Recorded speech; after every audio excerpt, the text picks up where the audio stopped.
Passons maintenant à la section comptabilité où nous pourrons enregistrer les différents paiements du patient.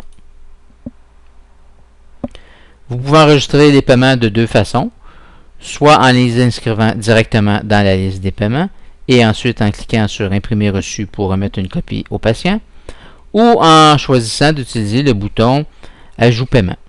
Si nous utilisons le bouton Ajout paiement, il sera possible d'indiquer le montant du paiement, par exemple 200 $, type de paiement, chèque, Interac, Mastercard et ainsi de suite. Dans le cas présent, nous allons choisir argent. Nous pourrions cliquer sur ce bouton pour imprimer un reçu. Le reçu s'imprime sur une feuille blanche en 3 exemplaires que le patient pourra découper, conserver une copie, envoyer une copie à son assureur ou pour les fins des impôts.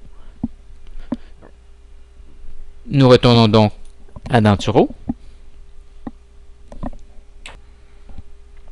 Comme vous pouvez le constater, le paiement a été enregistré. Le total des paiements est maintenant 200 $ et le solde est maintenant de 1000 $ sur une transaction de 1200 $.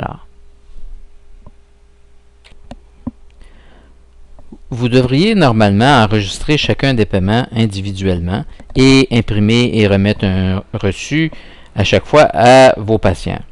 Par contre, il pourrait arriver qu'un patient dise « j'ai égaré un reçu » ou « je préfère un reçu pour le total de mes paiements afin de l'inclure avec mon rapport d'impôt ». Il est possible de faire les deux choses. Si nous allons dans l'état de compte du patient, il serait possible de sélectionner un des paiements s'il y en avait eu plus d'un, cliquer sur le bouton « Reçu », sélectionner le montant correspondant au reçu que le patient a égaré et d'imprimer un duplicateur de ce reçu.